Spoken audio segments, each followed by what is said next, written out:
Woolly mammoth का नाम आपने सुना होगा कि जो आज हमारे यहाँ हाथी हैं, पहले वूली मैमथ नाम का होता था। बहुत बड़ा हाथी जिसके की दांत बहुत बड़े थे और बाल बहुत ज्यादा थे। जो आर्कटिक एरिया है वहां पे बर्फ में दबे हुए उनके फॉसिल्स मिलते हैं और पूरे पूरे इवन खून तक मिल जाता है। अब जब स्टडी की गई तो मालूम चला कि जो अफ्रीकन एलिफेंट है और जो एशियन एलिफेंट है उसमें वूली मैमथ एशियन एलिफेंट के बहुत ज्यादा नजदीक। कई जगह लिखा है 96%, कई जगह लिखा है 99.6%। क्या क्या मिलता है? उनका सिर मिलता है, डोम्ड हेड जो ऊपर का डिजाइन है। जैसे इसके एशियन एलिफेंट के कान छोटे हैं, अगर आप कंपेयर करोगे अफ्रीकन एलिफेंट से। वूली मैमथ के भी छोटे थे। रीजन उसको अपनी हीट बचा के रखनी थी। अफ्रीकन एलिफेंट के कान क्यों बड़े होते हैं? क्योंकि वो गर्म इलाके में रहता है और उसका बॉडी टेम्परेचर हाथी का कान से कंट्रोल होता है।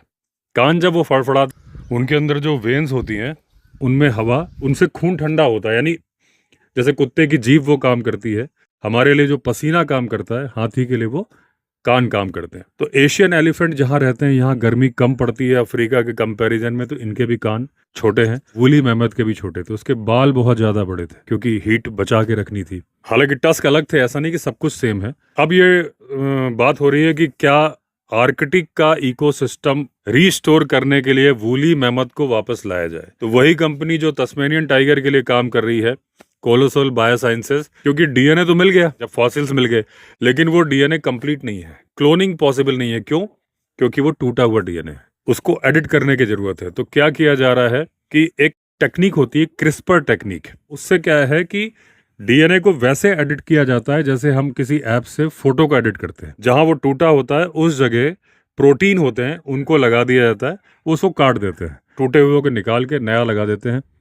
एशियन एलिफेंट के डीएनए को डाला जा रहा है, दोनों को मिला के बनाया जा रहा है कि जो कोल्ड में सरवाइव करता था, बड़े उसके बाल हो जाएं, उसका जो फैट है, सरोगेसी मदर यानी कि वो जो एम्ब्रियो बनेगा उसको डाला जाएगा एशियन एलिफेंट के अंदर। वापस बनाने की कोशिश की जा रही है और उसको वापस वहां छोड़ने की कोशिश की जाएगी, ताकि जो इकोसिस्टम वहां का खराब हो गया आर्कटिक का।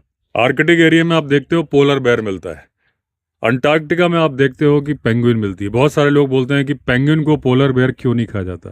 खाएगा कैसा? एक पृथ्वी के ऊपरी छोर पे है, एक निचले छोर पे है। हालांकि डिबेट भी छिड़ जाएगी कि प्रकृति को छेड़ना चाहिए कि नहीं छेड़ना चाहिए, लेकिन जो पहले छेड़ दिया गया उससे एक सबक लेने की जरूरत है कि अभी जो छेड़ रहे हैं हम, टाइगर को, लेपर्ड को, कार्निवोरस को, हर्बीवोरस को, इससे हमें सबक सीखने की जरूरत है कि एक दिन कहीं हमारे आने वाली पीढ़ी टाइगर को दोबारा बनाने की कोशिश ना करे, लेपर्ड को दोबारा बनाने की कोशिश ना करे, क्या पता डियर को भी दोबारा बनाने की कोशिश हो।